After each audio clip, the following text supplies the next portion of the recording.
तो दोस्तों 2024 के चुनाव सर पे हैं, तो थोड़ी सी राजनीति बात हो जाए।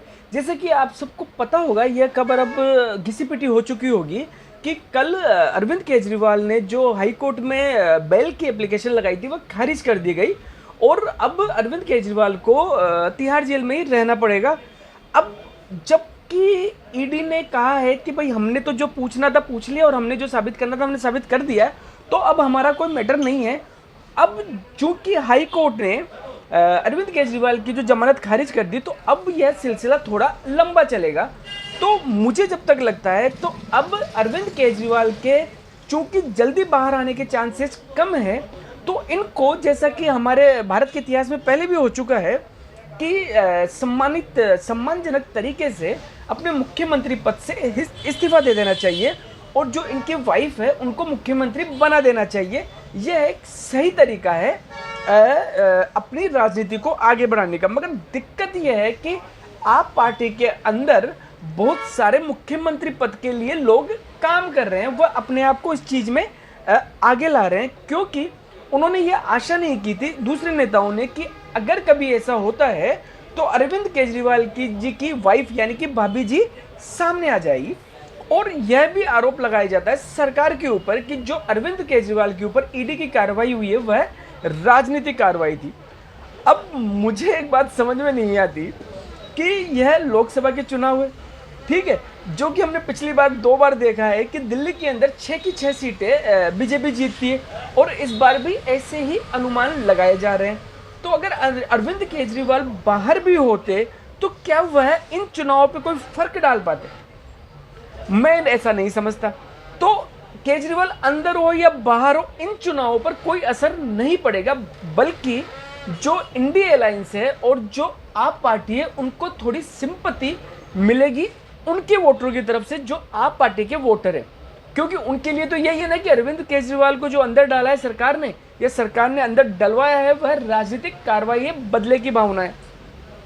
दूसरी बात, मैं एक बात कहना चाहता हूं कि अभी थोड़े दिनों पहले कांग्रेस ने अपना घोषणा पत्र जारी किया, ठीक है, जिसमें उन्होंने 2-3 घोषणा, हालांकि बहुत सारी घोषणाएं की, मगर मुझे एक बात समझ में नहीं आती कि कांग्रेस अकेले घोषणा पत्र जारी कैसे कर सकती है जब वह पूरा चुनाव ही इंडिया अलायंस के साथ में लड़ रही है। तो घोषणा पत्र भी तो इंडिया अलायंस का ही साथ में आना चाहिए भाई। जब सारी पार्टियों के साथ आप मिक्स होकर चुनाव लड़ रहे हो तो घोषणा पत्र भी इंडिया अलायंस का आना चाहिए। पर्टिकुलर कांग्रेस कैसे दे सकती है? खैर, हो सकता है कि सारी पार्टियों का कांग्रेस को समर्थन हो, जो कि संभावना कम लगती है। खैर, जो इनकी बहुत सारी घोषणाएं, उनमें 2-3 घोषणाएं ऐसी है जो एक आम पब्लिक को पता होनी चाहिए, क्योंकि कईयों को तो वह पता है, क्योंकि उनका प्रॉफिट होगा, मगर उनको ये पता होना चाहिए जिनको उसकी वजह से नुकसान भी होगा। जैसे एक घोषणा ये है कि कांग्रेस ने घोषणा की है कि साहब अगर हमारी सरकार आती है तो हम सारे गरीब परिवारों को लगभग 1 लाख रुपए सालाना देंगे। तो आप मरे से मरे भाई अगर आप करते हो तो आप 40 करोड़ लोगों को या 50 करोड़ लोगों को तो गरीब मानते हो। तो अगर आप 50 करोड़ लोगों को गरीब मानते हो, गरीबी रेखा के नीचे मानते हो, तो अगर एक परिवार के अंदर 4-5 आदमी है, तो अगर 10 करोड़ परिवार भी हो गए तो कितने रुपए चाहिए 1 लाख रुपए के हिसाब से? लगभग 10 लाख करोड़ रुपए, ठीक है। दूसरी उन्होंने घोषणा की कि साहब अगर हमारी सरकार बनती है या इंडिया अलायंस की सरकार बनती है और राहुल गांधी जी प्रधानमंत्री बनते हैं, तो हम लोग जो ग्रेजुएट हैं 25 साल तक के लोग, ठीक है, उनको 1 लाख रुपए सालाना देंगे। मतलब 8,500 हज़ार की नौकरी लग गई उनकी साल महीने की, ठीक है। अब इसके लिए कम से कम 10 लाख करोड़ रुपए की जरूरत है। तीसरी बात उन्होंने कहा है कि साहब अगर हमारी सरकार बन जाती है तो जो किसान आंदोलन कर रहे हैं एमएसपी के ऊपर, हम लोग वह सारी मांगे पूरी कर देंगे। मतलब जितनी भी चीज़ें उनको एमएसपी के दायरे में ले आएंगे। हालांकि आज की सरकार भी, अभी की सरकार भी एमएसपी दे रही है, मगर वो लिमिटेड तरीके से देती है। यानी कि यही सरकार नहीं, इससे पहले की सरकारें भी एमएसपी देती थी। वह इतना देती थी कि जो उनको फ्री में बांटना होता है ना, जो गरीब लोग झोले ले जाके जो राशन लेते हैं ना, वो जो सरकार बांटती है वह किसानों से खरीदती है एमएसपी के हिसाब से। मतलब सरकार को जितनी रिक्वायरमेंट रहती है, तो यहाँ पर बीजेपी कांग्रेस की बात नहीं हो रही, यहाँ पर सरकार को जितनी रिक्वायरमेंट होती है बांटने के लिए, उतनी फसल वह किसान से एमएसपी के भाव से ले लेती है, बाकी नहीं लेती। मगर कांग्रेस ने कहा है कि अगर हमारी सरकार बनती है तो हम पूरी फसल एमएसपी के हिसाब से ले लेंगे, और इसमें लगभग लगभग 20 लाख करोड़ रुपए चाहिए। तो अगर आप मोटा मोटा इन तीन चीज़ों को भी जोड़ लेते हो तो लगभग 40 लाख करोड़ रुपए चाहिए। अब सरकार तो कोई बिजनेस करती नहीं है, सरकार के पास तो जो रेवेन्यू आता है, टैक्स आता है, जो जीएसटी आता है, या जो हम अलग अलग तरीक़ों से जो पैसे पे करते हैं उनसे ही सरकार के पास पैसा आता है। तो अब आप ये सोचिए कि सरकार के पास एक्स्ट्रा 40 लाख करोड़ रुपए कहाँ से आएंगे। या तो सरकार ऐसे करेगी पेट्रोल 1000-1500 रुपये लीटर बेचेगी, या फिर हो सकता है कि आपका गैस सिलेंडर 10,000-15,000 रुपये का हो जाएगा। भाई पैसा तो आपकी जेब में से ही जाएगा ना, तेल तो तिलों में से निकलेगा, अलग से थोड़ी तेल कहीं से बरस जाएगा। तो ये आपको सोचना चाहिए। और मेरे हिसाब से मेरी पर्सनल राय तो यह है कि सरकार को दो चीज़ों के अलावा कुछ भी फ्री देना ही नहीं चाहिए। सरकार को सिर्फ दो चीज़ें फ्री देनी चाहिए, एक तो शिक्षा और एक स्वास्थ्य, इसके अलावा कुछ फ्री मत दो। तो अब आप सोचिए कि जब आप इतनी सारी चीज़ें प्रलोभन देती है, कोई भी सरकार हो, अगर आपको प्रलोभन दे रही है कि सब हम आपको इतना पैसा देंगे, हम आपको ये दे देंगे, हम आपको फलाना देंगे, हम आपको ढिमका देंगे, तो ऐसे सरकार से या ऐसी पार्टियों से जो वोटर है उनको सतर्क रहना चाहिए और सोच समझ के वोट करना चाहिए। और वोट जरूर करना चाहिए, क्योंकि आपका एक वोट सही सरकार बना सकता है, और आपका एक वोट डालना और ना डालना एक गलत सरकार भी बना सकता है। ठीक है। अब एक चीज और है, देखिए विपक्ष की दिक्कत पता है क्या है।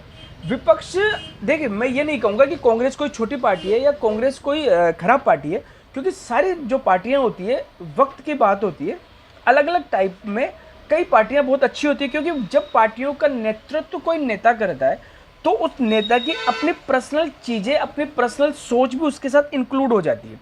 जैसे आज की तारीख में अगर आप कहो तो नरेंद्र मोदी जी जब से बीजेपी के साथ आए तो बीजेपी का जो काम करने का तरीका है, बीजेपी सरकार का जो काम करने का तरीका, वह थोड़ा डिफरेंट हो गया।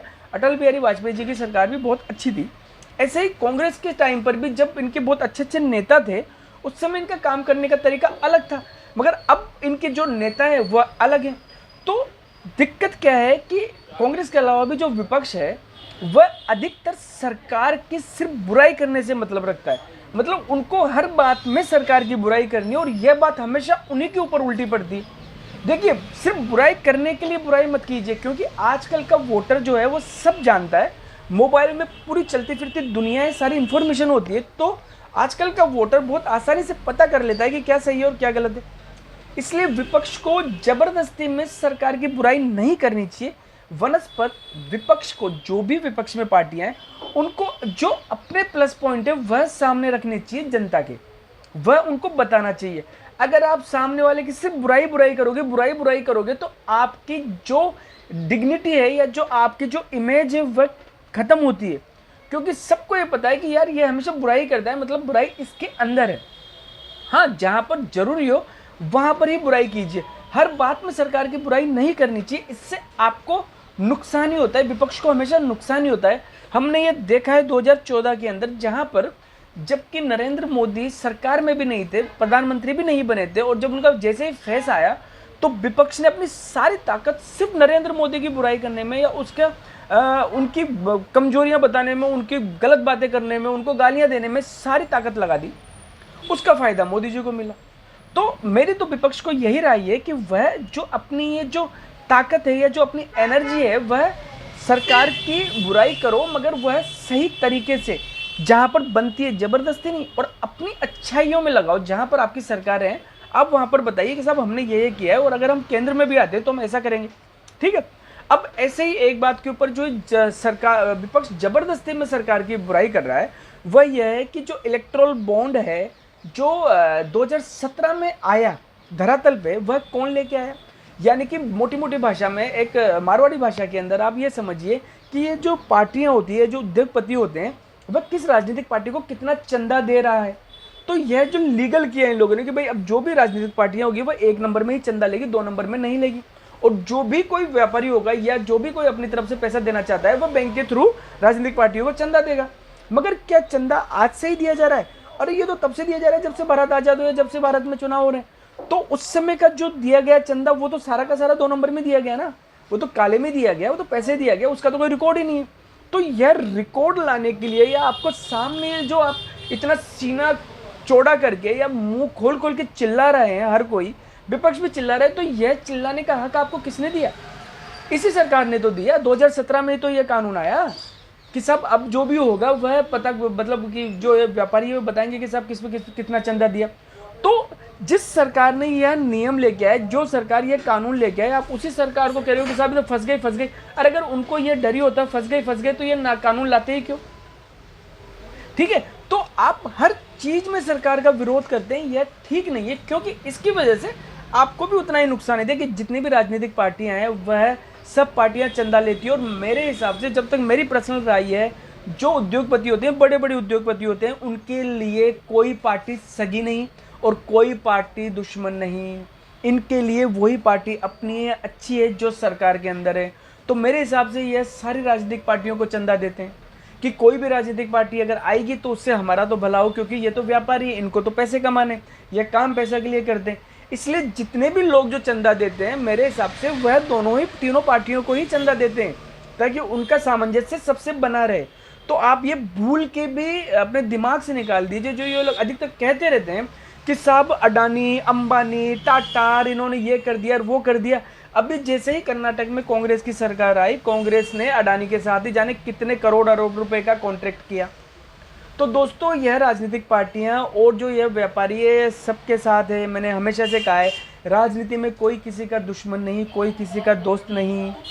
तो दोस्तों जो मेरे हिसाब से जो राजनीतिक पार्टियां आपको प्रलोभन देती है, आपको लालच देती है, उसके बारे में सोचिए और वोट जरूर कीजिए। अच्छी सरकार बनाइए ताकि आपका देश सुरक्षित रहे, आपका राज्य सुरक्षित रहे, आपका शहर सुरक्षित रहे, आपका इलाका सुरक्षित रहे और आपका घर सुरक्षित रहे, और उसके बाद आपका परिवार सुरक्षित रहे। जय हिंद, जय भारत।